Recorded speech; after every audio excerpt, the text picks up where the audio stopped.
So let's start.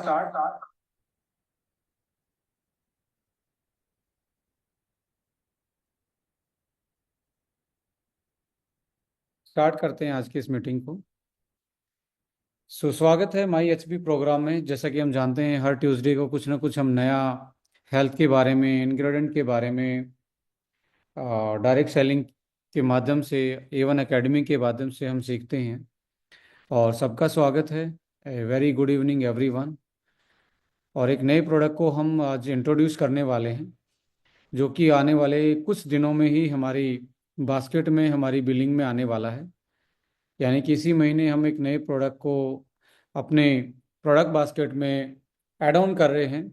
और जो कि मुझे लगता है कि जितने भी यहाँ पे पार्टिसिपेंट हैं, सभी के लिए बहुत बड़ा, उनकी हेल्थ में एक बहुत बड़ा कंट्रीब्यूशन कर सकता है, उनकी लाइफ में, उनके हेल्थ स्पैन में और क्वालिटी लाइफ को बढ़ा सकता है। और एक ऐसा अपग्रेडेड प्रोडक्ट हम लेके आए हैं जो कि आज मुझे लगता है ऑलमोस्ट सभी की ज़रूरत है। सो यहाँ पे हम इंट्रोड्यूस कर रहे हैं आप लोगों के साथ एक ऐसा प्रोडक्ट जिसका नाम है हीमो 14। जैसा कि उसका नाम है हीमो, यानी कि हीमोग्लोबिन 14। जो यहाँ पे इंडिकेटर है वो इसमें पाए जाने वाले इनोवेटिव इंग्रेडिएंट जो 14 नंबर में है। आ, लगातार हम जनरल प्रोडक्ट में एक प्रोडक्ट यूज करते आ रहे हैं, iron and folic acid. Iron and folic acid, my dear friends, एक टाइम पे आ, हमारे हीमोग्लोबिन को उस तरीके से बढ़ा देता था जिस तरीके से हम चाहते थे, यानी कि उसमें बूस्टअप देने में हमारी कहीं ना कहीं हेल्प करता था। बट आज हमारी जो बॉडी की टाइप है, उसकी अदर डेफिशिएंसी हैं, या बात करें अदर जो प्रॉब्लम एसोसिएट हैं हमारे शरीर के साथ, हमारी बॉडी के साथ, हमारी फिजियोलॉजी में जो चेंजेस आ रहे हैं, मेटाबॉलिक कंडीशन में हमारे चेंजेस आ रहे हैं, तो इन वजह से हमारी आयरन की डेफिशिएंसी आज के टाइम पे बहुत ज़्यादा बढ़ने लगी है। और आप देखेंगे एनीमिया जो है वो बहुत प्रिविलेंट हो गया है आज। और खासकर वुमेन्स में तो बहुत बड़ी इसकी, मैं मानता हूँ कि हर वुमेन्स में इसकी एक नीड है, इस प्रोडक्ट की, इस सप्लीमेंट की, या आयरन फोलिक एसिड उनको ज़्यादा भी चाहिए। बट क्या अकेला आयरन एंड फोलिक एसिड से हम अपने हीमोग्लोबिन को बूस्टअप दे सकते हैं, आरबीसी को बूस्टअप दे सकते हैं, या एक ऐसा हार्मोन जो हमारे आरबीसी फॉर्मेशन में हमारी हेल्प करता है, जिसको हम ईपीओ बोलते हैं। जैसे मसल बनाने में इंसान को, मेल को टेस्टोस्टेरोन चाहिए, ऐसे ही आरबीसी को बनाने के लिए आपको एक हार्मोन चाहिए जिसका नाम है ईपीओ। सो इराइथ्रोपोइटिन नाम का जो हार्मोन है वो, हो सकता है आपको स्ट्रेस हो सकता है आपको आपके बॉडी में डेफिशिएंसी हो, क्रोनिक इन्फ्लामेशन हो, कई कारणों से ईपीओ आपका कम बनता है, और जिसके कारण आपकी आरबीसी काउंट जो है वो कंप्लीट नहीं हो पाता, मेच्योर नहीं हो पाते। और धीरे धीरे हमारा जो स्टेमिना है, एनर्जी है, इम्यूनिटी है, वो हमें कमज़ोर होनी स्टार्ट हो जाती है।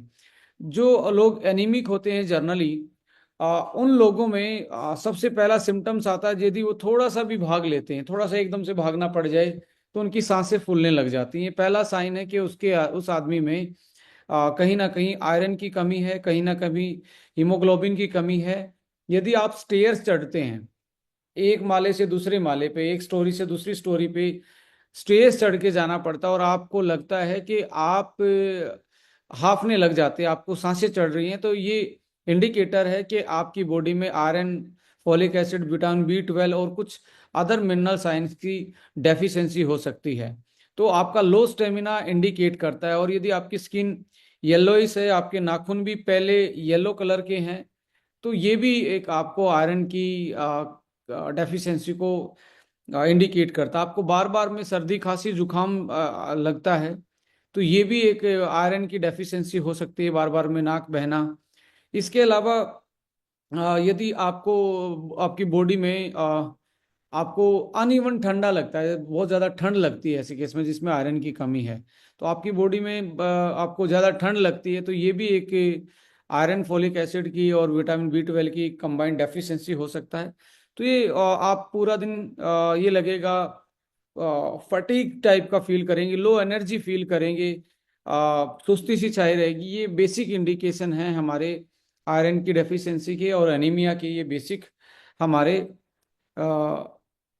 बेसिक एक तरीके से सिम्टम्स आते हैं। तो एक पीपीटी के थ्रू हम इसको डिस्कस करने वाले हैं। आइए इसको पूरा, ये प्रोडक्ट क्या है, इसके इंग्रेडिएंट क्या है, कैसे ये काम करता है और कैसे ये एक इनोवेटिव प्रोडक्ट हम डायरेक्ट सेलिंग के माध्यम से एस्टोनिया वन लेके आया है। सो आइए एक बार डिस्कस करते हैं। मैं आईपैड से कनेक्ट कर लेता हूँ इसको।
So new product information, let's discuss. हाँ,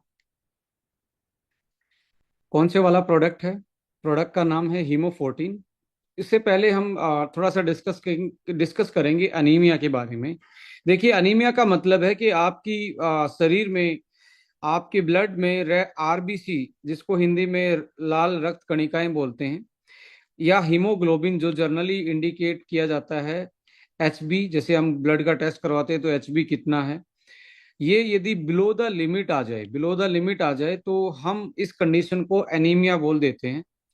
सो इसके कारण आपकी बॉडी में जो आप सांस के थ्रू ऑक्सीजन ले रहे हैं, उसकी कैरिंग कैपेसिटी ब्लड की कम हो जाती है। यदि आपका एचबी डाउन है, एचबी डाउन हो गया है, और जो ब्लड है, ब्लड में आप सांस के थ्रू जब ऑक्सीजन ले रहे हैं, तो ये जो आरबीसी है, ये इसको बाउंड नहीं कर पाती, O2 इसके साथ बाउंड नहीं हो पाता, और बाउंड नहीं हो पाता तो ये बॉडी के अदर ऑर्गन्स में ट्रेवल नहीं कर पाता, और आपकी बॉडी में पूरी तरीके से ऑक्सीजन नहीं पहुंचती, और ऑक्सीजन नहीं पहुंचेगी तो आप लो फील करेंगे। बिना ऑक्सीजन के आपकी बॉडी की सेल जिंदा नहीं रह सकती, और वो ब्लड के थ्रू ही ऑक्सीजन बाउंड होके जाती है। ऐसा नहीं है कि जैसे आप जर्नली सांस ले रहे हो, सांस लेते ही पूरी बॉडी में, ये सांस जो लंग्स हैं, जो हमारे फेफड़े हैं, इसमें ये ऑक्सीजन फिल्टर होके सीधा हमारे ब्लड में जाती है, और ब्लड के थ्रू वो ब्लड में इसको हीमोग्लोबिन जो होता है, एचबी जिसको बोलते हैं, वो ऑक्सीजन को ऐसे बाउंड कर लेता है और पूरे शरीर में इसको ट्रेवल करवाता है। यदि एचबी कम है तो ऑक्सीजन कम जाएगी, और ऑक्सीजन कम जाएगा तो आपकी सेल, समझ लीजिए, सांस कम ले रही है, और सांस कम ले रही है तो आपको लो स्टेमिना हो जाएगा, आपकी एनर्जी कम रहेगी, इम्यूनिटी कम रहेगी। ये चीजें आपको जनरली देखने को मिलती हैं। सो फटीग रहता है, वीकनेस, आपकी स्किन येलो हो जाती है, ब्रीथ आपकी शॉर्ट हो जाती है, और डिजीनेस रहती है। तो यहाँ पे अनीमिया भी बहुत टाइप का होता है। कुछ लोग अनीमिया को देखते हैं ओनली आयरन की डेफिशिएंसी, जो कि मोस्ट कॉमन भी है। और यदि आप देखे जाए तो वर्ल्ड में सबसे ज्यादा किसी भी एक इंग्रेडिएंट की को देख उठा के देखें और उसकी कमी को देखा जाए कि वर्ल्ड में किस चीज की कमी है सबसे ज्यादा, वो आयरन एक ऐसा मेटल आयन है जिसकी कमी सबसे ज्यादा पाई जाती है इंसानों में। इसकी कमी से आपका एनीमिया हो सकता है। फोलिक एसिड की डेफिशिएंसी से भी एनीमिया होता है। और विटामिन B12, यानी कि विटामिन B12 भी कम हो जाए तो इसको परनीसियस अनीमिया बोलते हैं, इससे भी अनीमिया हो सकता है। एप्लास्टिक अमीनिया होता है जब आपका बोन मैरो, यानी कि बोन मैरो कहाँ होता है, ये आपकी हड्डी थी, ये आपकी हड्डी थी, इसके जो अंदर का जो रेड कलर का हिस्सा होता है, इसको हम बोन मैरो बोलते हैं। यहीं पे आरबीसी आपकी बनती है, और ये स्प्लीन एक हमारा ऑर्गन होता है, उसमें आके आरबीसी मैच्योर होती हैं। और किडनी, किडनी में एक हार्मोन बनता है जिसको ईपीओ बोलते हैं। ईपीओ बोन मैरो को मैसेज देता है आरबीसी बनाओ, और आरबीसी बन के स्प्लीन में आके मैच्योर होती हैं, और वो मैच्योर होके हमारे शरीर का एक तरीके से अभिन्न हिस्सा होती हैं। तो ब्लड एक टिश्यू है, ब्लड कोई एक सिंगल सेल नहीं है, क्योंकि डिफरेंट डिफरेंट सेल एक तरीके से आप इसमें देख पाते हो। Like white white blood cell है, डब्ल्यूबीसी हैं, आरबीसी है, या अदर्स जो हॉर्मोन्स हैं आपके, अदर्स जो सेल हैं इसमें, उसके कारण इसको हम टिश्यू बोलते हैं। Blood is basically, so bone marrow में ना बनना वो भी। हीमोलाइटिक का मतलब है, लाइटिक मतलब किसी चीज को काट देना। हीमोग्लोबिन का, RBC blood cells destroyed by faster than, जितनी बन रही है उससे ज्यादा वो डिस्ट्रॉय होती हैं, तो उसको हम बोलते हैं हीमोलाइटिक एनीमिया। ये भी कई कंडीशन के कारण। एक जेनेटिकली बीमारी होती है जिसको हम सिकल सेल एनीमिया बोलते हैं। रेड ब्लड सेल जो है राउंड शेप की होती है, तो इसमें ऐसे ही शेप की हो जाती है, यानी कि ये सिकल सेल एक तरीके से जो दरात होता है वैसी सेल की ये बन जाती है, सिकल सेल एनीमिया बोलते हैं, जब वो अपनी शेप खो जाए और इस शेप की हो जाए। तो ये सिकल सेल एनीमिया ये जेनेटिकल डिसऑर्डर होता है।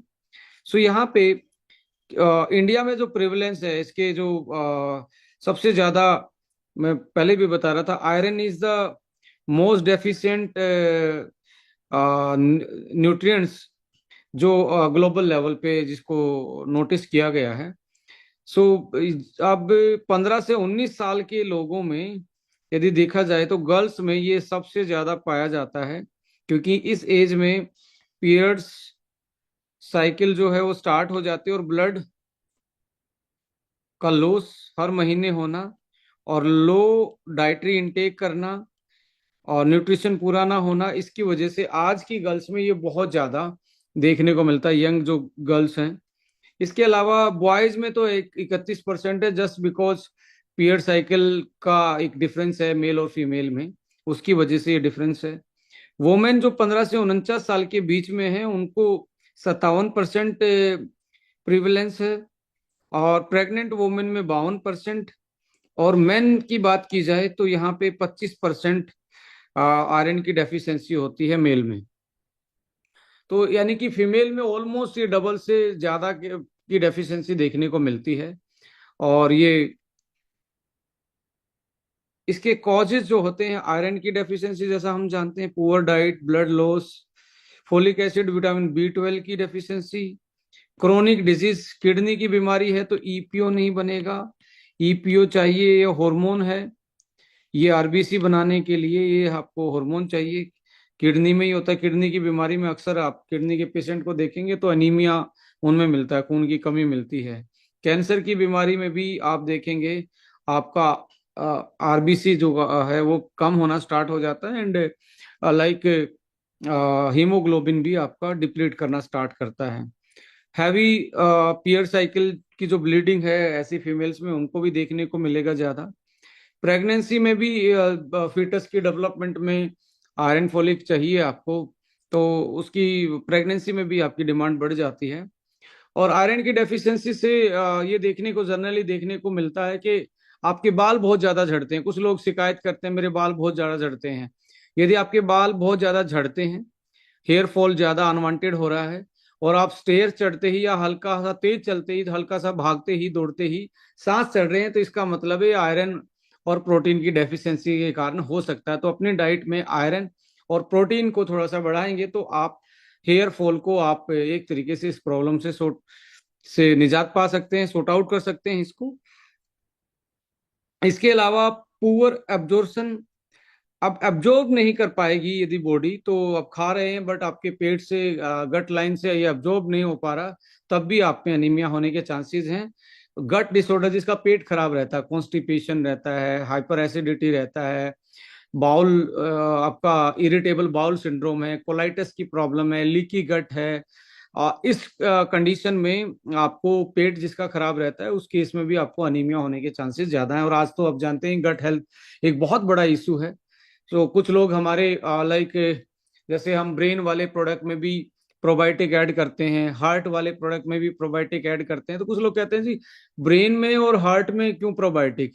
इसलिए बिकॉज आपकी जो डाइट है उस वो आपका जो आप न्यूट्रिशन ले रहे हैं फूड के थ्रू, वो आपके गट हेल्थ पे बहुत बड़ा डिपेंड करेगा कि आप क्या क्या उससे आप एब्जॉर्ब कर पा रहे हैं, ब्लड के थ्रू आपकी बॉडी में पहुंचा पा रहे हैं। यदि वो सही नहीं है तो आप खा रहे हैं पर शरीर में वो लग नहीं रहा। बहुत सारे लोग शिकायत करते हैं मैं खाता बहुत हूँ बट शरीर में नहीं लगता। इट मीन्स कि कुछ ना कुछ डाइजेशन लाइन पे, डाइजेस्टिव ट्रैक पे कोई ना कोई प्रॉब्लम है।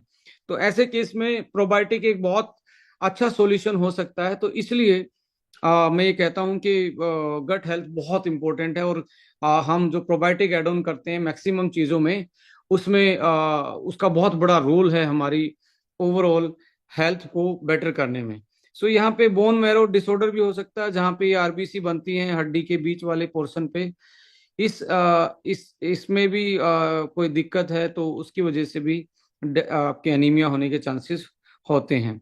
सो अनीमिया यानी कि आरबीसी काउंट कम ही आपको मिलेंगी ब्लड में, और जो नॉर्मल है उसमें ये आरबीसी ज्यादा मिलेंगी, right. So in this way हम यदि बात करें तो देखिए इन्फ्लामेशन का अनीमिया के साथ बहुत बड़ा एक तरीके से लिंकअप है। इन्फ्लामेशन होता क्या है? इन्फ्लामेशन का मतलब होता है सूजन। अब आपको ये यहाँ पे तो देखो ब्लड की ये आपको वेन्स और आर्टरीज और वेन्स दिखती हैं हाथ पे। पर मैं ये कहता हूं जैसे सपोज करो यहाँ पे आपकी किडनी है, यहाँ पे किडनी है।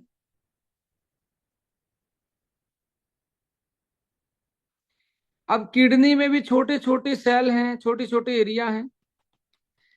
ब्लड तो इसको भी चाहिए ना।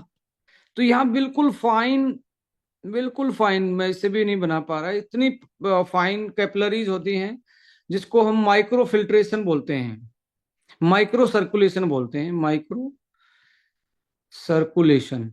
यदि बॉडी में हल्का सा भी सूजन बढ़े अलग अलग एरिया में, तो हमारे मेन ऑर्गन्स के उन हिस्सों में खून कम जाना स्टार्ट हो जाता है जहां हमें बहुत ज्यादा जरूरत है, जैसे ब्रेन में, लीवर में, किडनी में, आपके हार्ट में। तो जिसके कारण हमारी बॉडी की फंक्शनलिटी कम होती है। और इन्फ्लामेशन जो है वो बेसिकली जो क्रोनिक इन्फ्लामेशन है वो करता क्या है, वो एक ऐसा केमिकल बनाता है, साइटोकाइनेज, जो आयरन के एब्जॉर्प्शन को ब्लॉक कर देता है। अब इन्फ्लामेशन किस चीज से होता है? इन्फ्लामेशन कम सोते हैं उससे भी इन्फ्लामेशन, टाइम पे नहीं खाते, टाइम पे नहीं सोते, इन्फ्लामेशन होगा।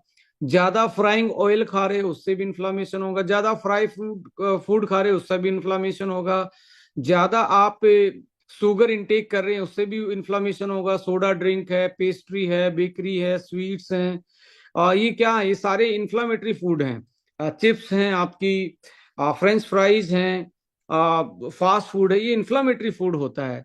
अब अच्छा फूड कौन सा होता है?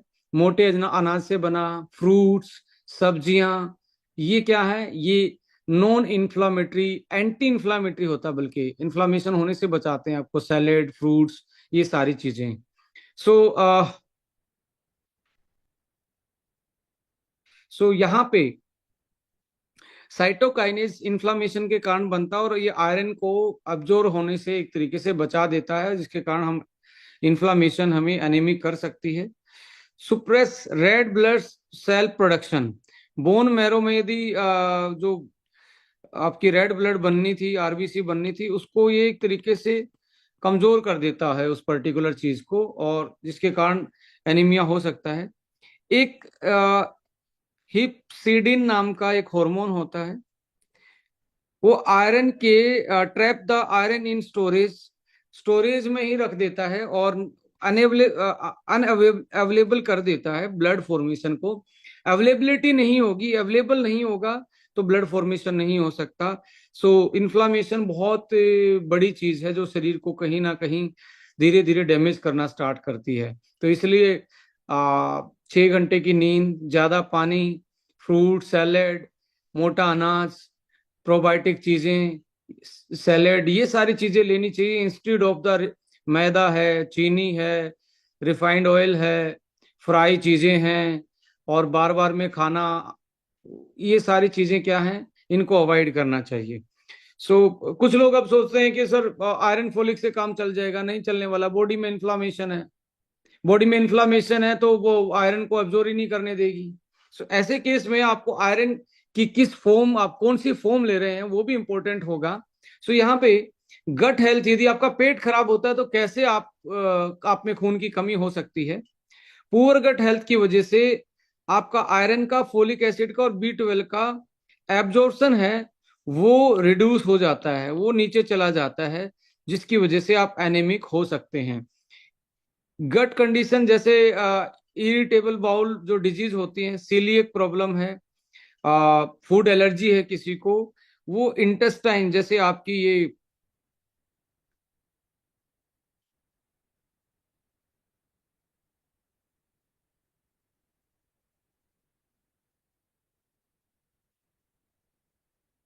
ये जो लाइन है आपकी, ये वाली लाइन, यदि मैं कलर को थोड़ा सा डिफरेंट करूं, ये इनर लाइन जो है, इसको डैमेज कर देते हैं, डैमेज हो जाता है इन्फेक्शन की वजह से, और यहाँ से इरिटेशन होता है, और बहुत सारे मेटल आयन, आयरन जैसी चीज, B12 जैसी चीज, फोलिक एसिड जैसी चीज, बायोटिन जैसी चीज, ये एब्जॉर्ब नहीं हो पाती और हमारे शरीर में इनकी डेफिशिएंसी हो जाती है। तो ये आप ज्यादा सैलेड खाएंगे, फाइबर खाएंगे, दही खाएंगे, ऐसी चीजें खाएंगे तो ये इनर लाइन बहुत अच्छी रहती है। और प्रोबायोटिक क्या करते हैं, इसको रिपेयर करने का काम कर देते हैं, इसको रिपेयर कर देते हैं, और रिपेयर करने के बाद यहाँ से फिर से दोबारा से एब्जॉर्प्शन जो है वो बढ़ जाता है, डाइजेशन अच्छा हो जाता है, डिटॉक्सिफिकेशन होना स्टार्ट हो जाता है। सो इम्बैलेंस गट बैक्टीरिया जिसको हम प्रोबायोटिक बोलते हैं, वो उसको डिसबायोसिस बोलते हैं उस कंडीशन को, वो भी आपके न्यूट्रिएंट्स के मेटाबॉलिज्म में बड़ी हेल्प करते हैं प्रोबायोटिक। बट वो डिस बैलेंस हो जाए, इम्बैलेंस हो जाए तो हमारी एनीमिक कंडीशन ला सकते हैं। Long term effect nutrient deficiency anaemia हो सकता है। इसके अलावा ऑक्सीडेटिव स्ट्रेस है। ऑक्सीडेटिव स्ट्रेस का मतलब है, देखिए ये समझना बहुत जरूरी है, जीवन का इसी पे आधार टिका हुआ, हम जितने भी लोग इस मीटिंग में हैं, हम कैसे जिंदा हैं,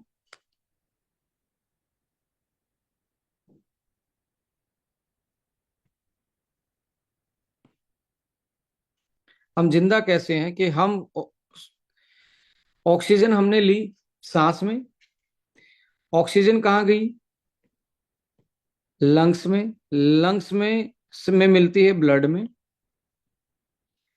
ब्लड के से जाती है सेल में, सेल में होता है माइटोकॉन्ड्रिया,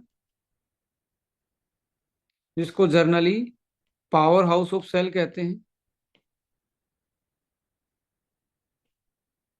जैसे ये सेल था, ये इसका न्यूक्लियस था, यहाँ एक तरीके से पावर हाउस ऑफ, ये ऐसे माइटोकॉन्ड्रिया पड़े होते हैं। ये ऑक्सीजन कहाँ पे गई, माइटोकॉन्ड्रिया में। यहाँ पे आपने जो खाया था उससे बना हुआ था ग्लूकोज, जिसका केमिकल फॉर्मूला ये है, इसको बोलते हैं ग्लूकोज।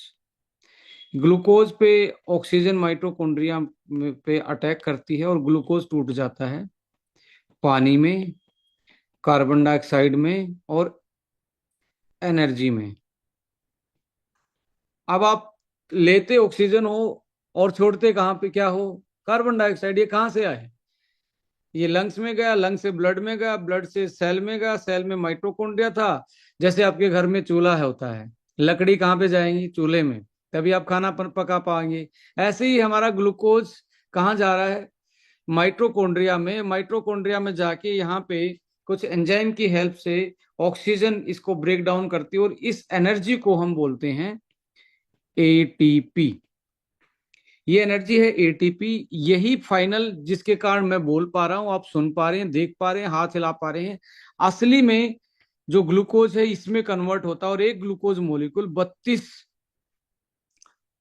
एटीपी बनाता है। और जैसे हमारी उम्र कम हो जाती है तो हम 32 की बजाय ये कम होना स्टार्ट हो जाता है, किस उम्र के हिसाब से, 20, 18। इसलिए हम जब जैसे हमारी उम्र बढ़ती है तो हमारी यंग एज में तो बहुत एनर्जी हमें दिखती है, वेट हम ज्यादा उठा पाते हैं, दौड़ ज्यादा पाते हैं, सांस कम चढ़ते हैं। जैसे उम्र बढ़ती है तो वैसे ही हमारे सांस ज्यादा चढ़ते हैं, वेट उठाने की कैपेसिटी कम हो जाती है। रीजन क्या है कि हमारा ग्लूकोज पूरी तरीके से एनर्जी में कन्वर्ट नहीं हो पाता है। सो यहाँ पे अब भाई साहब जो ये वाला प्रोसेस है, इसमें एक चीज और बनती है, उसको बोलते हैं फ्री रेडिकल। फ्री रेडिकल का मतलब है ये एक तरीके से आतंकवादी है।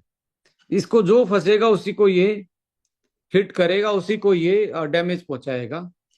अब ये डैमेज कैसे, कि ये किसी भी सेल पे अटैक कर सकता है। अटैक करेगा तो सेल मेम्ब्रेन को डैमेज कर सकता है, और सो सेल मेम्ब्रेन को डैमेज करेगा, अंदर जाएगा तो ये सेल को बीमार कर सकता है। तो ऐसे करके डैमेज करता है।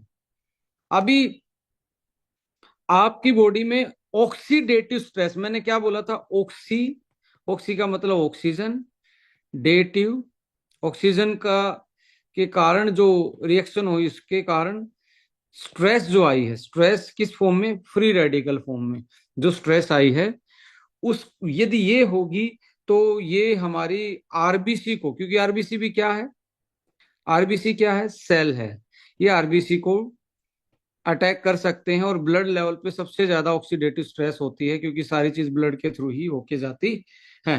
पेस्टिसाइड का लोड भी ब्लड में है, फ्री फैटी एसिड का लोड, आपका कोलेस्ट्रॉल बढ़ा हुआ है। ऐसे कंडीशन में आपके आरबीसी के सरवाइव करने के चांसेस, जैसे कि आरबीसी ने 120 दिन सरवाइव करना था, तो हो सकता है ये 90 दिन ही सरवाइव कर पाए। तो ऐसे करके आप जो स्ट्रेस है, और बड़े बुजुर्गों ने बड़ा अच्छे से फरमाया है, चिंता चिता के समान होती है। अब चिता यही है कि आपके शरीर को खोखला करना स्टार्ट कर देते हैं free radical, stress hormone cortisol. Cortisol बढ़ेगा तो आपका इंसुलिन कम काम करेगा, इंसुलिन कम काम करेगा, ग्लूकोज माइटोकॉन्ड्रिया तक नहीं पहुंचेगा। आप खा तो रहे हैं, ग्लूकोज है वो कहाँ तक नहीं पहुंच पाता, इस एरिया तक नहीं पहुंच पाता। इस एरिया में नहीं पहुंचेगा, यही तो चूल्हा था, इसी में तो जलना था वो, इसी में तो अब क्या हुआ, आपने बाहर से ऐसी चीजें लेना स्टार्ट की कि यहाँ तक उसको पहुंचाया जाए, या इंसुलिन को एक्टिवेट किया जाए कि ग्लूकोज अंदर चला जाए। तो कितना मतलब हमारी ये भगवान ने किस, नेचर ने हमें किस तरीके से डेवलप किया है, कितनी बारीकी चीज है। जो छोटी सी कोई अनबैलेंस होती है तो बहुत सारी चीजों में उसके ये सारी चीजें देखने में, मतलब इम्बैलेंस होने में होना स्टार्ट हो जाती हैं। सो यहाँ पे मोरल ऑफ स्टोरी ये है कि आपका ऑक्सीडेटिव स्ट्रेस जो है वो क्या करता है, इम्बैलेंस बिटवीन फ्री रेडिकल और एंटीऑक्सीडेंट में इम्बैलेंस करता है। और फ्री रेडिकल को न्यूट्रलाइज करने के लिए, इनको बनने के साथ साथ खत्म करने के लिए आपको चाहिए एंटीऑक्सीडेंट। सो एंटीऑक्सीडेंट आपकी बॉडी में पूरे होंगे तो फ्री रेडिकल बैलेंस रहेंगे, और आप आरबीसी के डैमेज और अदर सेल के डैमेज से बच जाएंगे। राइट। सो हीमोलाइसिस, आरबीसी के ब्रेकडाउन को, जब आरबीसी टूटती है तो उसको ब्रेकडाउन को हम हीमोलाइसिस बोलते हैं। लाइसिस मतलब कट करना, हीमो मतलब ब्लड का, ये आरबीसी का एक छोटा फॉर्म है। लाइफ स्पैन ऑफ आरबीसी ऐसे में शॉर्ट हो जाता है, इनका जीना, जितने दिन ये नेचुरल जीती हैं उससे कम हो जाती हैं ऑक्सीजन स्ट्रेस के कारण। और बोन मैरो एफिशिएंसी, जो आपकी हड्डी के अंदर वाला जो रेड कलर का बोन मैरो है, इसकी एफिशिएंसी भी ये कम हो जाती है, जिसके कारण ब्लड सेल बन ही नहीं पाती। सो क्रोनिकल जो डिजीज है, इन्फेक्शन है, माल न्यूट्रिशन है, ये सारे के सारे ऑक्सीडेटिव स्ट्रेस हमारी बॉडी में करते हैं, और कहीं ना कहीं हम एनीमिया का शिकार इसकी वजह से भी हो जाते हैं। सो इसके अलावा आप देखेंगे, अभी मैं एक एग्जांपल देता हूं, आप इसको समझने की कोशिश कीजिए। आयरन सबसे ज्यादा किस में मिलता है, हरे पत्तेदार सब्जियां। तो मैं यहाँ पे दो वर्ड लिख रहा हूं, हरी, मेरी हिंदी थोड़ी सी ऐसी है, थोड़ा सा एडजस्ट कर लेना, मीनिंग पे जाना, लिख कैसे रहा हूं वो उस पे मत जाना। हरी सब्जी यानी कि ग्रीन वेजिटेबल्स, राइट। एक है हरे रंग की सब्जी। अब इसमें बहुत बड़ा फर्क है, बहुत बड़ा डिफरेंस है। जब आप हरे पत्तेदार सब्जी को फ्राई कर देते हैं, फ्राइंग कर देते हैं, तो वो हरे रंग की रहती है, हरी सब्जी नहीं रहती है। और कुछ लोग कहते हैं मैं तो खा ही रहा हूं।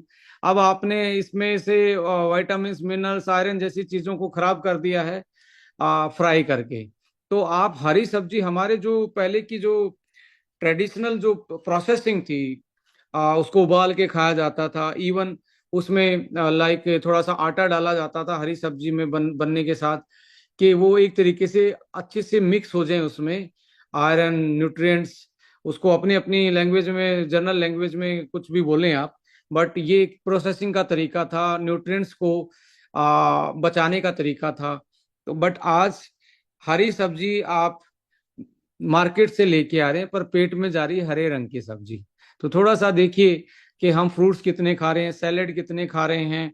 सो इसकी वजह से भी हमारी प्रोसेसिंग जो है, फूड प्रोसेसिंग है, वो भी कहीं ना कहीं हमारे एक्टिव मिनरल्स को, एक्टिव लाइक एंटीऑक्सीडेंट को, और जो हीट सेंसिटिव मॉलिक्यूल्स हैं, बायो एक्टिव मॉलिक्यूल्स हैं, लाइक बी कॉम्प्लेक्स है, आपका B12 है, आपका B6 है, B3 है, जो कहीं ना कहीं हमें ब्लड फॉर्मेशन में हेल्प करते हैं, उनको भी वो डिस्ट्रॉय कर देती है। तो इसलिए हम लेके आए हैं इन सारी चीजों को। अकेला आयरन से काम नहीं चलने वाला, क्योंकि इतनी चीजें आपकी बॉडी में आज ये चल रही हैं। इन सारी चीजों को देखते हुए हम लेके आए हैं जिसका नाम है हीमो14, ए नेचुरल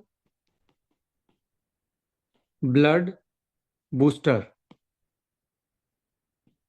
हीमो14, इसमें आप देखेंगे, ये अकेला एक no is not just a iron folic acid. ये क्या है? हीमो14 है, जो कि 14 in 1 फॉर्मूला, एक में 14 टाइप की चीजें डली हुई हैं। नेचुरल ब्लड बिल्डर और comprehensive formula enriched with herbal extract इसमें डले हुए हैं। इसेंशियल विटामिन, मिनरल्स डले हुए हैं, एंटीऑक्सीडेंट डले हुए हैं। और ये हम प्राउडली बोल सकते हैं, we are the first global company at the global level जो आयरन फोलिक एसिड एडवांस रूप में पहली बार आयरन फोलिक एसिड के साथ प्रोबायोटिक लेके आए। The first company in the global market जो आयरन फोलिक एसिड को एडवांस रूप में लाके प्रोबायोटिक के साथ लाए हैं। प्रोबायोटिक के साथ लेके आने का मकसद ये नहीं है कि मार्केट में हल्ला मचाना है या हमें अलग दिखना है। आज हमारे गट की हेल्थ सही नहीं है, आप ऊपर से आयरन खा रहे हैं, अब्जॉर्ब नहीं हो पा रहा। तो इसलिए गट सही रहेगा, तो आपकी डाइट से भी जो ले रहे हैं वो भी आपका अच्छे से, आपकी बॉडी उसको यूटिलाइज कर पाएगी, अब्जॉर्ब कर पाएगी। और आपका गट को धीरे धीरे हील करना भी हमारा एक तरीके से होलिस्टिक अप्रोच का एक जो हम बोलते हैं अपने मेडिसिन 3.0 कॉन्सेप्ट जो वर्ल्ड में एमर्ज कर रहा है। और उसमें हार्बोन्यूट्रिजेनिक्स एक, मैं कहता हूं, बहुत अच्छी तरीके से उस पूरे कॉन्सेप्ट को प्रैक्टिकली विजुलाइज करवा पा रही है, प्रैक्टिकली आपको एक्सपीरियंस दे पा रही है। सो उसमें आप मान सकते हैं हार्बोन्यूट्रिजेनिक्स में एक ये भी फॉर्मूला ऐड हो गया है, जो first time iron folic acid with probiotic लेके आए हैं, और बहुत सारे हर्बल एक्सट्रैक्ट और विटामिन, मिनरल्स और एंटीऑक्सीडेंट के कारण।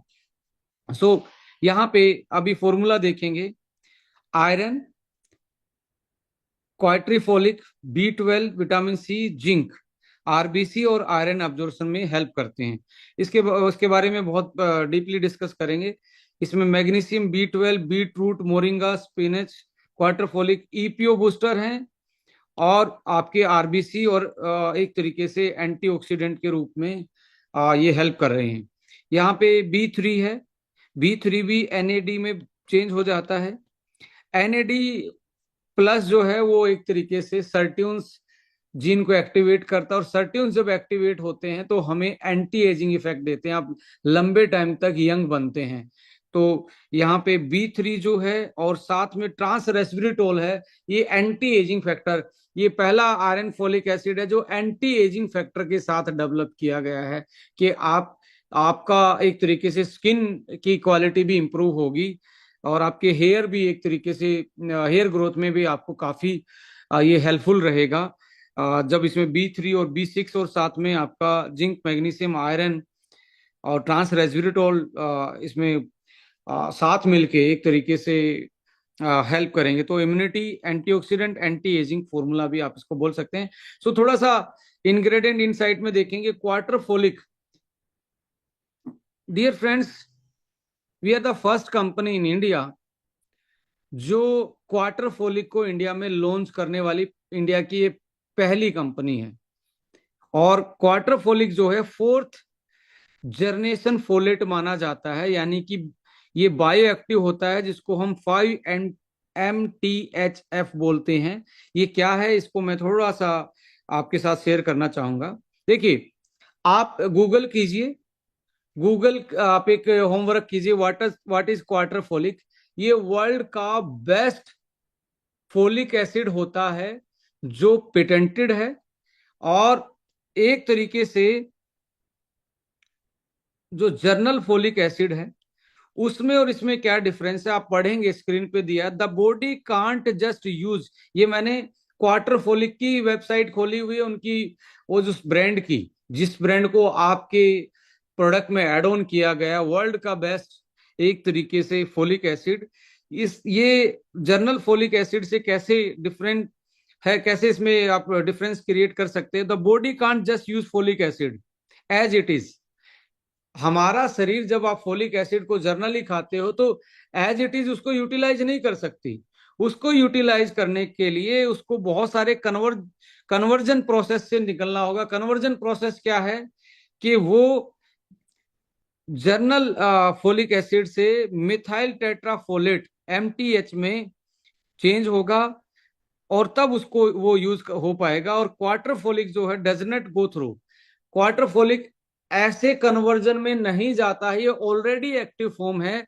और ये कन्वर्ट कहाँ होता है, ये लीवर में जाके कन्वर्ट होता है। आप सपोज करें आप अल्कोहल ले रहे हैं, सपोज करें आपको लीवर की कोई बीमारी है, सपोज करें आपका फैटी लीवर है, इन लीवर में इन्फ्लामेशन है, तो कितना फोलिक एसिड इफेक्टिव तौर पे कन्वर्ट हो पाएगा एक्टिव फोलेट में। सो आज के सिनेरियो को देखते हुए, आज ह्यूमन हेल्थ को देखते हुए, आज न्यूट्रिशनल प्रोफाइल को देखते हुए, ये एक नया फोलेट इजाद हुआ। साइंस ने इसको इजाद किया कि एक ऐसा फोलिक एक्टिव फोलिक एसिड जो लीवर के काम को घटा दे, लीवर को काम ही ना करना पड़े, और ये बॉडी इसको डायरेक्टली यूटिलाइज कर पाए। सो अब यहाँ पे ऊपर ये जो ऊपर देख रहे हैं फोलिक एसिड, फोलिक एसिड जब आप सप्लीमेंट में लेते हैं तो DHF में बदलता है। DHF THF में बदलता है, और THF 510, ये आप ये जो ऊपर डायग्राम सा दिख रहा है ना, फ्लो चार्ट, इसमें देख रहे हैं 510 मिथाइल THF, फिर 5 मिथाइल THF के बाद ये कन्वर्ट होता है MTHFR, और लास्ट में 5-MTHF। और ये 5-MTHF जो है यही एक तरीके से क्वार्टर फोलिक कहलाता है। अभी यहां से ऊपर से चल के यहां तक लीवर ने इसको चेंज करना था, बट हमने सीधा क्वार्टर फोलिक लिया जो लीवर को कोई भी काम ना करना पड़े, डायरेक्टली आपकी बॉडी इसको यूटिलाइज कर पाए। ये लगभग लगभग 8 गुना ज्यादा एक तरीके से पोटेंशियल होता है नॉर्मल फोलिक एसिड से, 8 गुना ज्यादा पावरफुल होता है, पोटेंट होता है। सो अब नीचे जाएंगे, क्वार्टर फोलिक के बारे में दिया, इनोवेटिव फोलेट है और dietary ingredient design to act as a nutrient in all areas where folic acid and folate supplement are recommended and allowed. ये चाहे आपका गायनोकोलॉजिस्ट ड्यूरिंग प्रेगनेंसी इसको फोलिक एसिड लेने को बोले, उसमें भी यही दिया जा सकता है, कि ये नहीं है कि आपको अलग स्पेशल परमिशन लेनी है। बच्चे खाएं, बूढ़े खाएं, प्रेग्नेंट वुमेन खाएं, लैक्टेटिंग खाएं, कोई दिक्कत होने वाली नहीं है। मैकेनिज्म एक्शन क्या है, क्वार्टर फोलिक जो है कंसीडर ए फिनिश्ड फोलेस्ट, ये बिल्कुल फिनिश प्रोडक्ट है। एक तरीके से आपकी बॉडी को इसको फिनिशिंग करने में जरूरत नहीं पड़ेगी, और आराम से इसको मेटाबोलाइज कर पाएगी।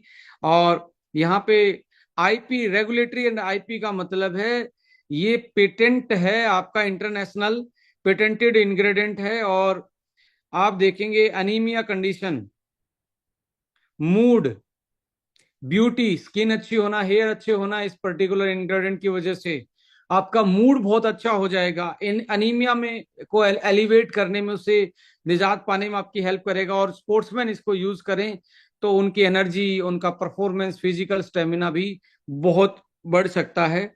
So quarter folic can be A game changer, मैं बोल सकता हूँ। सो इसके बहुत सारे पब्लिकेशन हैं, आप आराम से इसकी वेबसाइट पे जाके पढ़ सकते हैं। सो लाइफ लॉन्ग बेनिफिट भी आप इसके पढ़ सकते हैं। सो यहाँ पे अब वापस से आते हैं। सो आपको क्वार्टर फोलिक समझ में आया होगा कैसे जर्नल फोलिक एसिड से ये अलग है। सो हाईली बायो अवेलेबल है, बेटर एब्जॉर्प्शन है इसका जर्नल फोलिक एसिड से, क्लिनिकल प्रूवन है। आपका अनमेटाबोलाइज्ड फोलिक एसिड जो है, जो लीवर उसको कन्वर्ट ही नहीं कर पाता पूरे को, ये एक तरीके से उस प्रोसेस को रिड्यूस करता है। एविडेंस में आप देखेंगे faster and more stable plasma folate level, ये 2010 में न्यूट्री मेटाबॉलिज्म के एनुअल एक तरीके से जर्नल में छपा। और इंटीग्रेटेड मेडिसिन्स में जुलाई 2022 में भी हीमोसिस्टिन better than folic acid, reduce हीमोसिस्टिन। हीमोसिस्टिन reduce होगी तो आपकी ब्रेन की लाइक ब्रेन की काम करने की क्षमता भी बढ़ेगी। सो ये आपको ब्रेन में भी आपको काफी एक तरीके से अलर्टनेस को बढ़ाने का काम करता है। सो इसके साथ साथ साइंटिफिक एविडेंसेस में जो मैंने बताया, सीधा ये 5 MTHF फोलेट है, आपके लीवर को काम नहीं करना पड़ता, ये बॉडी में डायरेक्टली एब्जॉर्ब हो जाता है। सो ये कुछ पब्लिकेशन थी मैंने जो आपके साथ शेयर की। अब यहाँ पे देखिए एक और बहुत बड़ा डिफरेंस जर्नल मार्केट के प्रोडक्ट से और इस प्रोडक्ट के कंपोजिशन में आपको देखने को मिलेगा। जितने भी मिनरल्स डले हैं, मिनरल्स जिंक है, मैग्नीशियम है, आयरन है, ये सारे के सारे कॉन्जुगेटेड फॉर्म में डले हुए हैं। अब ये कॉन्जुगेटेड फॉर्म क्या है? जनरली मार्केट में आयरन सल्फेट मिलता है आपको, इसको बोलते हैं आयनिक फोम। आयनिक फोम क्या करता है? जैसे चाय पी, अब जनरली आप सुनते हैं चाय पीने से खून की कमी होती है, आयरन अब्जॉर्ब नहीं हो पाता। रीजन क्या है? चाय में जो एल्कलॉइड होते हैं वो आयन को बाउंड कर लेते हैं, और आयन को बाउंड करके बॉडी में एब्जॉर्ब होने से रोक देते हैं, और ये डायरेक्टली लैट्रिन के थ्रू बाहर निकल जाता है, राइट। सो ऐसे उसमें आपकी company scientific evidences based ingredient, innovation, advisory panel, formulation, इन सारी चीजों के कारण जानी जाती है। तो कंपनी ने क्या सिलेक्ट किया कि इसको कोई ऐसी चीज इसको बाउंड करे, इसको बाउंड कर ले, हम पहले ही इसको ऐसी चीज से बाउंड करवा दें कि ये दूसरे के साथ एसोसिएशन ना बनाए और शरीर से बाहर ना निकल जाए। तो इसको कॉन्जुगेट किया गया, इसको चिलेटिंग टेक्नोलॉजी बोलते हैं। चिलेट करना यानी कि बाउंड करवाना अमाइनो एसिड से। अमाइनो एसिड से क्या बनता है? प्रोटीन। ऐसे नेचुरल अमाइनो एसिड से इसको पहले से ही कॉन्जुगेट करवाया हुआ कि दूसरे के साथ ना मिलके बायो अनअवेलेबल ना हो जाए। सो यहां देख रहे हैं बिस ग्लाइसिनेट, आयरन के साथ ग्लाइसिन नाम का अमाइनो एसिड जुड़ा हुआ है। ये इसको एब्जॉर्बेंस को भी बढ़ाता है, ये इसको बाहर निकलने से भी रोकता है, ज्यादा मैक्सिमम यूटिलाइज आप कर पाते हैं। इसके अलावा एक ऐसी चीज होती है आयरन, आयरन के साथ एक ऐसी चीज है, यदि आयनिक फॉर्म में है, आयनिक फॉर्म में माय डियर फ्रेंड्स आपको एक चीज और देखने को मिलेगी कि यहाँ पे यदि ज्यादा आप आयरन ले लेते हैं और आयनिक फॉर्म में है, और आयरन का आपका एक ही मतलब होता है कि आयरन पे जंग लगता है, ज्यादा ले लिया तो बॉडी में ऑक्सीडेटिव स्ट्रेस, फिर से मैं उसी चीज को रिपीट कर रहा हूं, ऑक्सीडेटिव, जो फ्री रेडिकल बन रहा था आयरन उसके साथ कोरेसिव हो जाता है, यानी कि जंग लग जाता है अंदर जाके। उसके कारण आपकी बॉडी में आपकी सेल को ये ज्यादा डैमेज कर सकता है। इसके कारण ब्रेन हेमरेज जैसी कंडीशन भी पैदा हो सकती है, कैंसर जैसी कंडीशन भी पैदा हो सकती है। अब आयरन को जंग से बचाने के लिए क्या करते हैं? जनरली हम पेंट कर देते हैं, यस और नो, पेंट कर देते हैं, तो एक तरीके से ग्लाइसिनेट इसके साथ मिल गया तो ये एक तरीके से पेंटेड आयरन हो गया। जनरली समझाने की कोशिश कर रहा हूं, तो इसमें जंग नहीं लगेगा। सो आप एक्स्ट्रा भी खा गए तो आपकी बॉडी में इसका कोई भी ज्यादा साइड इफेक्ट होने वाला नहीं है, किडनी लिवर पे इन पे साइड इफेक्ट होने वाला नहीं है। तो जनरली मार्केट में आपको सल्फेट फॉर्म में सारी फॉर्मों में मिलता है, तो उससे कहीं बहुत बेहतर है एब्जॉर्बेंस में और सेफ्टी में। सो स्टडी के मुताबिक 2023 में जो न्यूट्रिशन के रिव्यू पेपर में पब्लिश स्टडी के अनुसार 2023 में जो लेटेस्ट पब्लिकेशन है, फेरस बिस्ग्लाइसिनेट यानी कि आयरन जो ग्लाइसिनेट फॉर्म में है वो 2 से 4 गुना ज्यादा बायो अवेलेबल है, ज्यादा बॉडी उसको यूटिलाइज कर सकती है as compare to the ferrous sulphate जो जनरली मार्केट में देखने को मिलता है। तो यानी कि 2 से 4 गुना ज्यादा बॉडी इसको यूटिलाइज कर सकती है। और फेरस सल्फेट के कारण आपको देखेंगे आपका जीआई डिस्कम्फर्ट होता है, आपका इंटेस्टाइन डिस्कम्फर्टेबल फील करता है, पर बिस्ग्लाइसिनेट के कारण आपके गट लाइन पे भी आपके इंटेस्टाइन में कोई भी डिस्कम्फर्ट पैदा नहीं होती है। सो ये हीमोग्लोबिन के सिंथेसिस को एफिशिएंटली बढ़ाता है। Ideal for those who sensitive digestion और पुअर आयरन अब्जॉर्प्शन सॉरी, ये ऐसे लोगों के लिए बहुत आइडियल है जिनको डाइजेशन की प्रॉब्लम रहती है। जिनको डाइजेशन की प्रॉब्लम रहती है तो सल्फेट फॉर्म उनको एब्जॉर्ब कर ही नहीं पाते हैं, तो ये एक तरीके से उनके लिए बहुत सेफ ऑप्शन होता है। That is why we choose ferrous bisglycinate form, जिसको चिलेटिंग आयरन आयरन बोलते हैं। और अब दूसरा जो इसमें आप एक मिनरल आयन देख रहे हैं, मैग्नीशियम भी ग्लाइसिनेट फॉर्म में। बहुत सारे लोग मैग्नीशियम को भी सल्फेट फॉर्म में यूज करते हैं या ऑक्सीडाइज फॉर्म में, आयनिक फॉर्म में यूज करते हैं। यहाँ ये कॉन्जुगेटेड है और बेस्ट मैग्नीशियम माना जाता है। मैग्नीशियम सबसे अच्छा क्या करता है, मसल को रिलैक्स करता है और नींद दिलाने में आपकी हेल्प करता है और हीमोग्लोबिन को बिल्ड करने में आपकी हेल्प करता है। सो मैग्नीशियम जो है highly bio available, gentle on stomach, आपकी स्टमक पे भी कोई ज्यादा एक तरीके से प्रॉब्लम नहीं क्रिएट करता है as compare to other common magnesium salt, जो ऑलरेडी साइंस में प्रूव है, पुरानी साइंस में भी प्रूव है। Chelated form of magnesium is better absorb, no laxative. Magnesium की वजह से दस्त लग सकते हैं, लग्जेटिव ज्यादा आप सल्फेट फॉर्म में खाएंगे। ग्लाइसिनेट सेफ माना जाता है, कोई भी इसके कारण लग्जेटिव इफेक्ट नहीं होता है, ज्यादा एब्जॉर्ब होता है। और red blood cell production, magnesium क्या करता है, रेड ब्लड सेल प्रोडक्शन में आरबीसी प्रोडक्शन को बढ़ाता है और ऑक्सीजन के ट्रांसपोर्ट यानी कि ब्लड में ऑक्सीजन के ट्रांसपोर्ट को बढ़ाता है, जिसके कारण आपकी मसल की कैपेसिटी, स्पोर्ट्स परफॉर्मेंस और फिजिकल परफॉर्मेंस आपका बढ़ता है, स्टेमिना आपका बढ़ता है।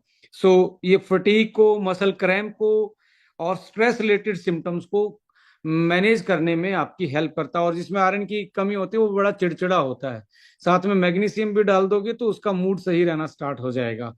तो आयरन के साथ मैग्नीशियम का बहुत अच्छा कॉम्बिनेशन है ये।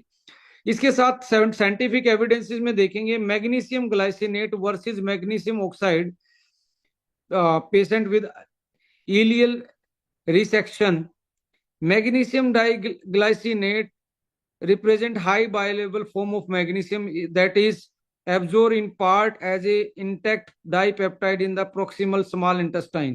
कहने का मतलब ये है कि भाई साहब साइंस ने ये प्रूव किया हुआ है कि मैग्नीशियम जो है ग्लाइसिनेट फॉर्म में बहुत अच्छे से एब्जॉर्ब होता है as compare to other form of the magnesium.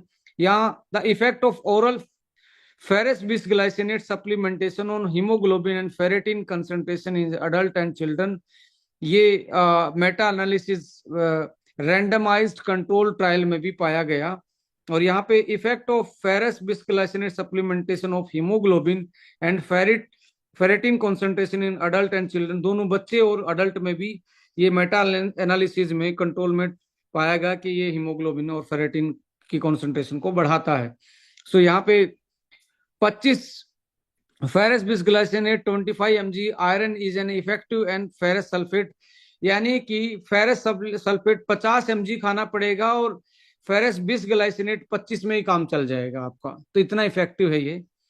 सो यहाँ पे एंटीऑक्सीडेंट क्यों डाले, क्योंकि ऑक्सीडेटिव स्ट्रेस को कम करेंगे, इन्फ्लामेशन को कम करेंगे, जिसके कारण बॉडी में जो आरबीसी जल्दी मारी जा रही थी और कम बन रही थी और डिस्ट्रक्ट ज्यादा हो रही थी, उसको प्रिवेंट करने का काम करेगा। और साथ में विटामिन सी इसमें डाला गया है जो आयरन के एब्जॉर्बेंस को और ज्यादा बढ़ाता है। आपको पता है बेस्ट कॉम्बिनेशन होता है विटामिन सी प्लस आयरन का। आयरन वैसे ही इसमें बिसग्लाइसिनेट फॉर्म में है, साथ में विटामिन सी भी है, और एक ऐसा पेटेंटेड मॉलिक्यूल है बायोप्रिन जो कि 30% एक्स्ट्रा अब्जॉर्बेंस करवाने में, एब्जॉर्ब करवाने में हेल्प करता है। पेटेंटेड है वो भी यूएसए का। Enhance non haem iron absorption by 2 to 3 times। So ये भी एक तरीके से वेल प्रूवन है। इसमें ट्रांस रेस्वेराट्रोल है जो एंटीऑक्सीडेंट का काम करता है, और एक तरीके से बहुत हाईली बायोएक्टिव मॉलिक्यूल है जो प्रोटेक्ट आरबीसी को प्रोटेक्ट करता है ऑक्सीडेटिव डैमेज, यानी कि ब्लड को डिटॉक्सिफिकेशन देता है और आरबीसी को बचाने का काम करता है। सो ऐसे में आयरन का एब्जॉर्प्शन बढ़ाना, आरबीसी को बचाना एंटीऑक्सीडेंट का काम है, और एक तरीके से एंटी एजिंग भी ये इफेक्ट देता है। इन्फ्लामेशन को रिड्यूस करता है, जो एनीमिया रिलेटेड इन्फ्लामेशन है उसमें काफी आप देखेंगे एंटीऑक्सीडेंट बड़ा रोल प्ले करते हैं जो इसमें डाले गए हैं। बोन मैरो और आरबीसी के प्रोडक्शन को सपोर्ट करते हैं ये। सो यहाँ पे प्रोबायोटिक का क्या रोल होता है आयरन के, उसमें मैं ऑलरेडी बता चुका हूँ। स्टडी सो प्रोबायोटिक में इंक्रीज फेरेटिन। फेरेटिन एक तरीके से प्रोटीन है जो आयरन को बाउंड करती है और ऑक्सीजन को बाउंड करती है, और haemoglobin level in iron deficient individual. ये रिसेंटली स्टडी है सर, 2024 का पब्लिकेशन। एक स्टडी साइंटिफिक स्टडी ये बोल रही है कि आपका यदि प्रोबायोटिक आप यूज करते हैं तो फेरेटिन जो आयरन को बाउंड करने वाली प्रोटीन है वो और हीमोग्लोबिन के लेवल में बढ़ोतरी देखने को मिलती है अकेला प्रोबायोटिक ऐड करने से भी, जिसको आयरन की डेफिशिएंसी होती है उस इंडिविजुअल को। सो ये आरसीटी रैंडमाइज क्लिनिकल ट्रायल में भी प्रूवन है 2019 की स्टडी में। इंप्रूवमेंट इन सीरम आयरन में जो प्रोबायोटिक आप ज्यादा यूज करते हैं इससे गट सही रहेगा, एब्जॉर्बेंस ज्यादा होगी। So improve gut health and iron absorption, reduce inflammation and restore the gut lining. Gut के लेवल पे इन्फ्लामेशन को रिड्यूस करता है, and enhance the microbial balance that support nutrients uptake and immunity को बिल्ड करने में और हीमोग्लोबिन और फेरेटिन को बढ़ाने में, ये लेवल बढ़ाने में हेल्प करता है। सो हर्ब्स भी इसमें डाली गई है। हर्ब्स में आप देखेंगे nature has the solution. Nature के पास ही वो चीज है जो सॉल्यूशन देती है। नेचर से बड़ा कोई प्रॉब्लम सॉल्वर नहीं होता। एम ओलिफेरा होता है मोरिंगा। मोरिंगा एक ऐसा प्लांट है जिसमें आयरन बहुत ज्यादा पाया जाता है, मैग्नीशियम पाया जाता है, जिसमें मिनरल साइन बहुत ज्यादा पाए जाते हैं। So moringa is a plant based iron and vitamin C और एंटीऑक्सीडेंट, तो वो भी साथ में एड ऑन किया गया है। क्योंकि देखिए आपको आरडीए वैल्यू के अकॉर्डिंग जो आपके एफएसएसए आपकी एक तरीके से अलाउ करती है, हर चीज का एक आरडीए वैल्यू होता है, उससे ऊपर तो डाल नहीं सकते। बट हम इससे ऊपर नहीं डाल सकते, तो हमारी साइंटिफिक पैनल ने डिसीजन लिया कि हम ऐसी चीजों को जरूर ऐड करेंगे जिसमें भरपूर मात्रा में आयरन होता है। तो आरडीए वाला तो 100% है ही, साथ में अदर सोर्स से भी आयरन मिल रहा है, नेचुरल सोर्स से भी। सो इसके कारण आप और ज्यादा बायो एफिकेसी इस प्रोडक्ट की हो सकती है। तो supplementation result in significant reduction in anaemia, ये मोरिंगा के बारे में स्टडी है। स्पिनच जो है, पालक के बारे में आपको सुना होगा, रिचेस्ट सोर्स ऑफ आयरन, ये भी इसमें high in non haem iron, folate and chlorophyll. Magnesium भी बहुत ज्यादा होता है। पोमोग्रेनेट जो है, अनार भी इसमें डाला गया जो एंटीऑक्सीडेंट, आयरन, पॉलीफिनॉल्स और विटामिन सी इनमें कॉम्बिनेशन में होता है, और बेटर हीमोग्लोबिन लेवल और ब्लड प्यूरिफिकेशन में आपका एक तरीके से पोमेग्रेनेट अनार एक तरीके से काम करता है। बीट रूट भी इसमें डाला गया है। बीट रूट क्या करता है, खून की नलियों को रिलैक्स रखता है, इन इसकी इनर वॉल को रिलैक्स रखता है। नाइट्रस ऑक्साइड प्रोडक्शन में हेल्प करता है, जिसके कारण वासोडाइलेशन इफेक्ट है, ब्लड सर्कुलेशन, बीपी जैसी प्रॉब्लम भी एक तरीके से बीट रूट कंट्रोल करने में मदद करता है। So nutrient rich, improve blood flow. और बायोप्रीन जो डाला है ये वैसे ब्लैक पेपर का, काली मिर्च का, ब्लैक पेपर का जो पाइपरिन, ब्लैक पेपर में पाइपरिन नाम का एक एंटीऑक्सीडेंट पाया जाता है। सो बेस्ट से बेस्ट जो पाइपरिन है वो बायोप्रिन नाम से पेटेंटेड है, यूएस का पेटेंटेड है ये। सो ये डाला गया, ये 30% तक आपके न्यूट्रिएंट्स के एब्जॉर्प्शन पे, न्यूट्रिएंट्स के इनटेक को बढ़ा देता है। सो इन सारी चीजों को आप इकट्ठा करेंगे, साइंटिफिक एविडेंसेस को इकट्ठा करेंगे, ये इसके पब्लिकेशंस हैं जो साइंस ने प्रूवन कर रखी हैं कि पोमेग्रेनेट जूस है वो बायोएक्टिव कंपाउंड, ये थेरेपेटिक एजेंट है आयरन डेफिशिएंट एनीमिया में। मोरिंगा है वो आपका एक तरीके से मोरिंगा लीफ पाउडर जो है वो सप्लीमेंटेशन यूज होता ही रहा है। सो यहाँ पे बीट रूट के बारे में भी बहुत सारे स्टडी हैं जो न्यूट्रिएंट्स की सप्लाई में, वासोडाइलेशन इफेक्ट में हेल्प करता है। सो बेनिफिट क्या है? ईपीओ बूस्टर है, erythropoietin and RBC red blood cell production में हेल्प करता है, फटीग जो रहता है उसको रिड्यूस करता है, maintain haemoglobin level, has to reduce iron deficiency, immune system को इंप्रूव करता है, जो बार बार में एलर्जिक रिएक्शन हो रही है, बार बार में सर्दी जुकाम खांसी, जल्दी बीमार होते हैं, लो इम्यूनिटी, वो आयरन की कमी मेन देखने को मिलते हैं, उसमें इंप्रूवमेंट करता है। आपका ब्रेन फंक्शन को इंप्रूव करता है और एथलेटिक परफॉर्मेंस को, आपके स्टेमिना को इंक्रीज करता है। यहाँ पे जो ईपीओ है, इराइथ्रोपोइटिन, पोइटिन क्या होता है? Hormone produced primarily by the kidney that stimulate, वो एक तरीके से मैसेज देता है बोन मैरो को to produce RBC, bone marrow के को ये स्टिमुलस देता है कि आरबीसी बनाइए, और आरबीसी बनेगी तो ब्लड बनेगा। सो ये आरबीसी प्रोडक्शन में हेल्प करता है। ऑक्सीजन डिलीवरी टू टिश्यू, आपके ऑक्सीजन को पहुंचाने में हेल्प करता है। और recovery from the anaemia and blood loss के केस में ईपीओ बूस्टर दिए जाते हैं जो जल्दी से रिकवरी करते हैं। ऑक्सीजन कैरी कैपेसिटी बढ़ जाती है जिसके कारण एथलेटिक्स परफॉर्मेंस, बहुत सारे एथलीट जो होते हैं, लॉन्ग रनर होते हैं या रनर जो होते हैं, वो ईपीओ बूस्टर खाते हैं जिसके कारण ऑक्सीजन ज्यादा कैरी कर पाए, और ज्यादा कैरी कर पाएगा तो उसकी मसल में क्रैम्प कम आएंगे और मसल उसकी ज्यादा परफॉर्म कर पाएगी फिजिकल एक्टिविटी को। So low IPO level is called as anaemia of a chronical disease and nutrient deficiency.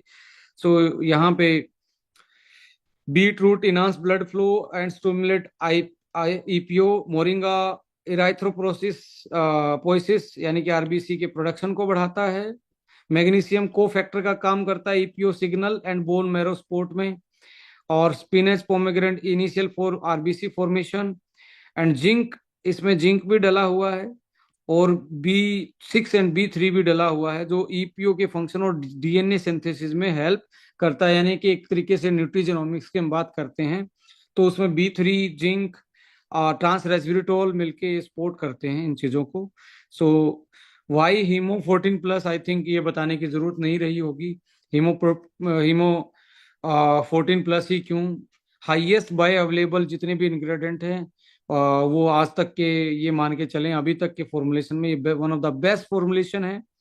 So gentle है, स्टमक पे भी हाई एब्जॉर्प्शन है, herbal extract, beetroot, moringa, spinach, pomegranate, haemoglobin boosting और antioxidant support है, Quatrefolic active form of better utilisation है, probiotic gut के health को improve करता है, आयरन के एब्जॉर्प्शन और अदर न्यूट्रिएंट्स के एब्जॉर्प्शन को सही रखता है, और antioxidant, trans resveratrol, herbal extract free radical को, ऑक्सीडेटिव स्ट्रेस को मैनेज करने में काम करते हैं, और डिलीवरी सिस्टम है इसमें हाई अवेलेबिलिटी जो है उसको बढ़ाने के लिए, अवेलेबिलिटी को बढ़ाने के लिए बायोप्रीन जैसी चीजें इसमें डली है, और विटामिन सी मिलके इसको और ज्यादा बायो अवेलेबल बनाने का काम करता है।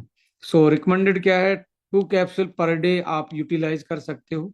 यदि आपको 40+ हो और आपको ज्यादा हीमोग्लोबिन कम नहीं है, बॉर्डर लाइन पे, तो डेली 1 कैप्सूल भी लिया जा सकता है। आपके बच्चे अभी लड़की गर्ल्स के केस में 12 साल में पीरियड स्टार्ट हो गए हैं तो उसके केस में 1 पर डे आपको दिया जा सकता है। और ये मेरा मानना है, एक जो एक कैप्सूल है वो इतने रुपए में के आसपास आने वाला है। मुझे नहीं लगता कोई जूस भी आधा गिलास से भी नीचे वाला जूस इसको पूरा कर पाएगा इतनी चीजों को। तो एक तरीके से बहुत अफोर्डेबल प्राइस में लॉन्च होने वाला है, इस महीने के एंड में ये आपकी बिलिंग में आने वाला है। So ideal for the individual iron deficiency anaemia, symptoms of iron, किसी टाइप का भी एनीमिया क्यों ना हो, सिकल सेल एनीमिया को छोड़ के किसी टाइप का एनीमिया क्यों ना हो, चाहे वो B6 की कमी से हो, आयरन की से हो, B12 से। अब B12 जो है, आप लोगों में कमियां हैं, पर B12 भी जो आपको डेली 100% चाहिए, वो भी इसमें 100% में डला हुआ है, तो अलग से B12 खाने की जरूरत नहीं है।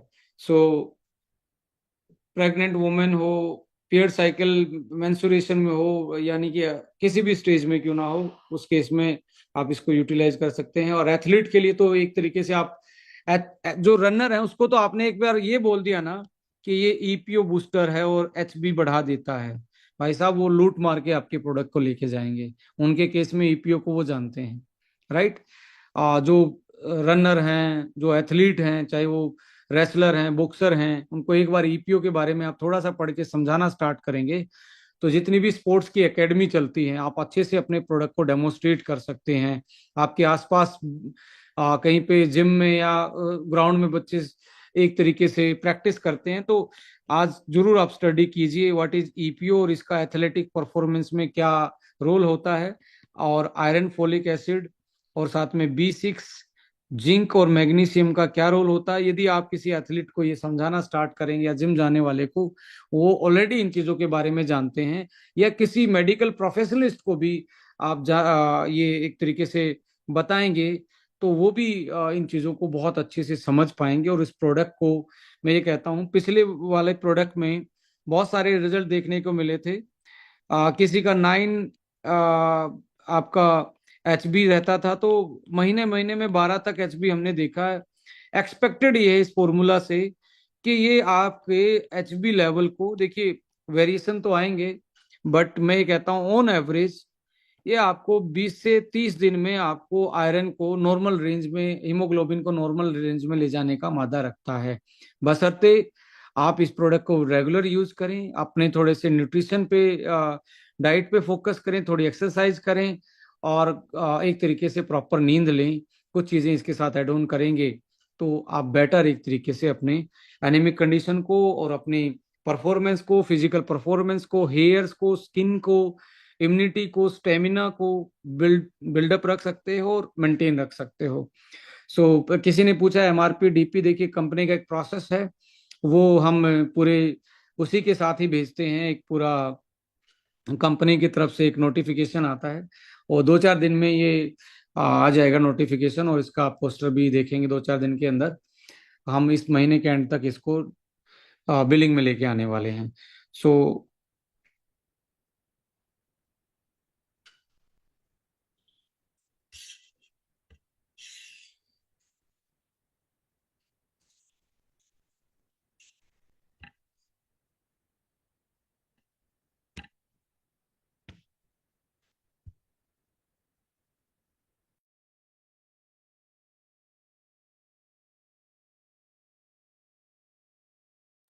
सो सो आई थिंक ये आपको सेशन में इस प्रोडक्ट के बारे में जानने को मिला होगा, और आपको ये नॉलेज शेयरिंग प्रोग्राम था, और आप इसको वापस से यूट्यूब पे भी देख सकते हैं, जाके फिर से सुन सकते हैं। ये ऐसा इसमें अलग क्या है। जनरली ये आयरन एक सिंपल आयरन फोलिक एसिड नहीं है, बहुत एडवांस आयरन फोलिक एसिड है। जनरली एक जो टैबलेट है आयरन फोलिक एसिड की मार्केट में जो आती है, आ, उसकी आप 4 से 5 टैबलेट खाएंगे, इसका एक कैप्सूल खाएंगे, बराबर काम करने वाला है। बल्कि ये एक तरीके से इफेक्टिवली काम करने वाला है, जस्ट बिकॉज ऑफ इसका जो कॉम्बिनेशन है, इसमें जो चीज़ें हैं। क्योंकि अकेला आयरन फोलिक एसिड से आपका आरबीसी बढ़ने वाला नहीं है, स्ट्रेस है बॉडी में, गट लाइन पे तकलीफें हैं, आपके पेट में प्रॉब्लम है, और एक तरीके से आप देखेंगे फास्ट एजिंग चल रही है। ये सारी चीज़ें जो हैं वो हमें इस प्रोडक्ट को इनोवेट करने में, आज की प्रॉब्लम को देखते इस प्रोडक्ट को हमने इनोवेट किया है। और मार्केट से जो फीडबैक आते हैं हम इन पे बहुत काम करते हैं। आने वाले कल में एक कॉन्सेप्ट पे भी हम काम कर रहे हैं।